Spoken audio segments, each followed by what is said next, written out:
magandang pamamaraan. Wala akong pakialam sa mga basher. Kasi unang-una, hindi ko naman sila kilala. Pangalawa, hindi ko naman sila piniperwisyo. So, ano kasi Hans? Habang pinapas ka nila, dumarami yung mga taong natulungan mo. Basta alam ko lang talaga sa sarili ko marami akong tutulungan at gumagawa ako ng patas na pamamaraan ng walang taong inaapakan. Tama yan, tama. Huwag mo intindihin yung mga basher na yan kasi hindi yan nakakaganda. Ang ganda-ganda ko na yun. Tama. Ayan si... Saka namin nakasuporta sa Rosmar. Sa mga taong sumusuporta sa akin, maraming salamat. So, yun, marami pa din naman sumusuporta sa akin. Ang alam mong basher kasi, kakibat talaga ng isang tao yan eh. Kumuha ka man ng mabuti, may basher. Kumuha ka ng masama, may basher. Ordinaryong tao ka man, may basher. Politiko ka man, may basher. Lahat talaga may basher. Kaya, basta importante dito, wala tayong ginagawa sa Ano masasabi mo sa mga vlogger na nag-cover sa'yo? Ito ba'y malaking tulong din yung mga tropa natin sa vlog? Kaya malaking tulong din naman talaga yung mga vlogger, lalong-lalo na sa social media. Kasi di ba, na-expose tayo dahil sa mga yan. Malaking tulong talaga yung mga vlogger. Si Madam sa vlog. Malaking tulong yung mga vlogger. Meron ba tayong gustong sabihin sa mga gustong magsimula tulad ng mga ganitong dahil alam naman natin nagsimula ka sa bata hanggang sa umangat ka.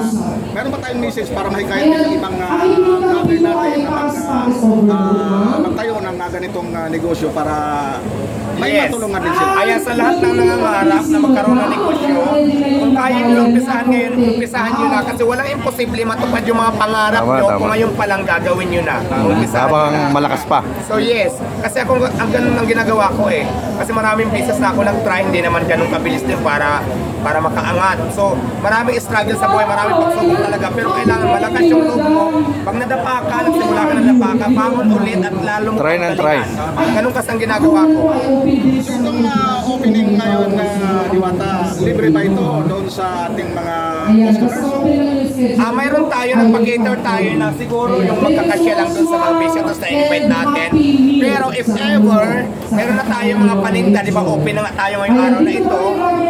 Bukas na po yung Diwata Pares Overload para doon sa mga nagugutom na meron na tayo dyan tinitinda.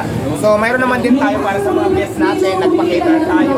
Pero syempre, mayroon din naman kapasidad kung ilan lang yung cater natin. Halimbawa, 100 tao lang, 200 tao lang. So pag naubos siya, meron naman tayo mga paninda na dapat bilihin. Kasi grand opening na tayo ngayon, start na po yung pagtitinda natin. Ito pa, dahil ang Diwata nagsisimula sa mababang presyo hanggang sa nagkakaroon sila ng mga branches, yung presyo ba ng pagkain ng Diwata walang pagbabago? O mayroon? Yes!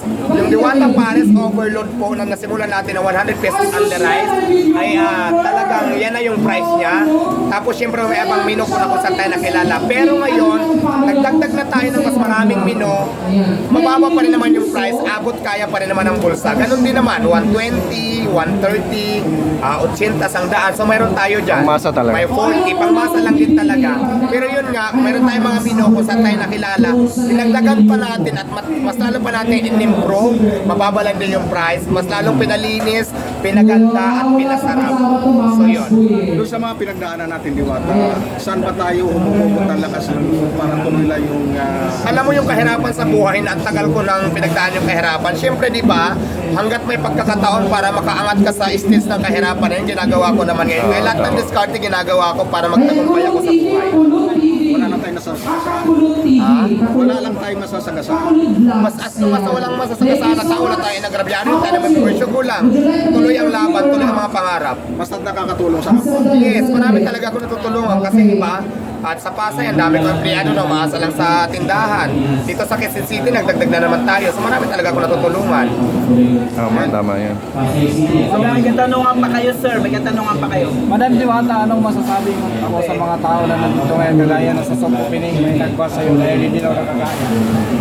Well, alam mo kasi, kaya nga nung soft opening to na nung tanong mo, yung soft opening kasi di ba sinabi ko mag-registered kasi soft opening pa lang naman yon yung gusto natin pumunta, mag-registered. Pero sabi ko kaya may kapasidad ba 300 pesos lang kaya nga nakalista yung cater natin. Yung susobra na doon, hindi ko nasagot.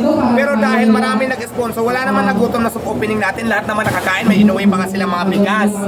So may maraming mga tingin pa nga. Yung basher na yan, huwag mo intindihan kasi dito nakisama naman tayo lahat.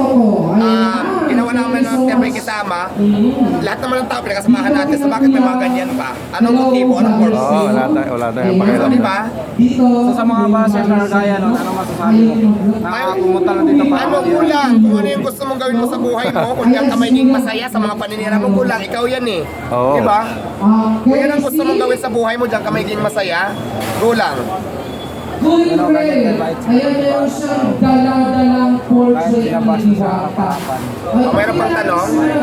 Congratulations, Diwata, sa bagay. Congrats, ha? Congrats. Congrats sa ano. Kung gusto niyo rin applyan, usapin mo sa SCTP, sila kasi nag-handle ng mga aplikant. Okay, sige. May katanungan siya. Ano ang katanungan mo, sir? Di, okay na, marami ng Congratulations, Diwata, sa May Grand tatanong sa Open. inyo.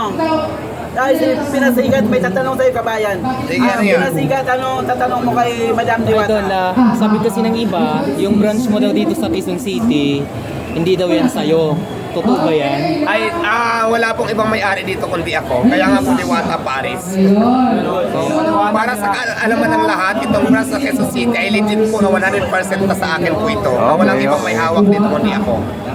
Maliwanag na. Possible na kilalang tao na pupunta rin. Actually, marami akong in-invite na may mga artista, tapos may in-invite tayong politiko. So, nag-agree, nag-uho naman sila, pero syempre, hindi pa rin natin masasabi kung sino ang darating. Totoo ba ang Basta darating si, ba, si Boy, Chef Boy? Totoo ba ang darating?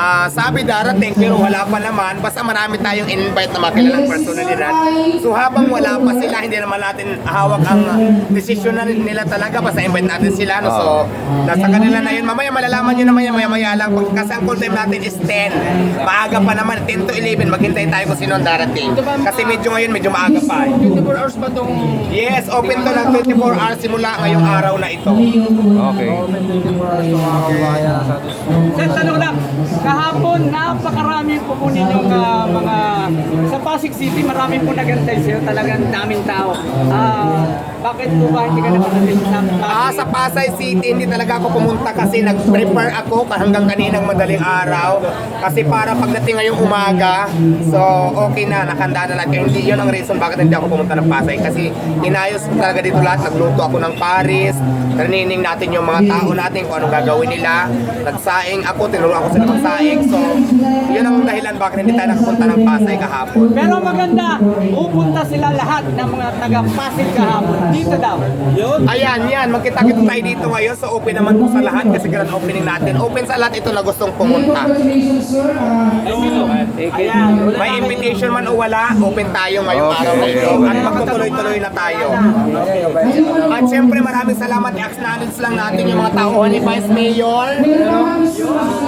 Ian Soto. Nandito na sila ngayon. At nabalita ko, at bibigyan tayo ng mamaya ng exposure pupunta dito ang ating mahal na Vice Mayor dito sa Quezon City. So nandito na yung mga tao niya, kaya abangan natin darating daw si Vice Mayor ngayon si Ian Soto. Kaya siya. Darating si Vice Mayor. Thank you, thank you. Thank you, At thank you. syempre, may nag-confirm sa akin na darating mamaya siguro mga tingyan. Yung nag-confirm sa akin na nakasama ko siya sa awarding ko ng Kisha's Golden Icon Award. Nakasama ko kasi doon si Aramina. In-invite ko rin siya dito. Darating daw siya ngayon. Aramina po, So, Aramina. in-invite natin si Darating na Aramina. At syempre si Coco Martin, in-invite ko rin. Nagsabi siya sa akin na pupunta siya. Pero hindi natin alam kung pupunta siya. Abangan na lang natin. Ayan, abangan natin si Coco Happy ba Martin. kayo? Happy kayo dahil bagong opening kay Diwata. Happy ba kayo lahat? Siyempre! So ayan guys, maraming salamat. Sige. Ayun na tayo. Live na live sa Diwata Paris Overload. Maraming salamat. Madam. Thank you guys. Thank you.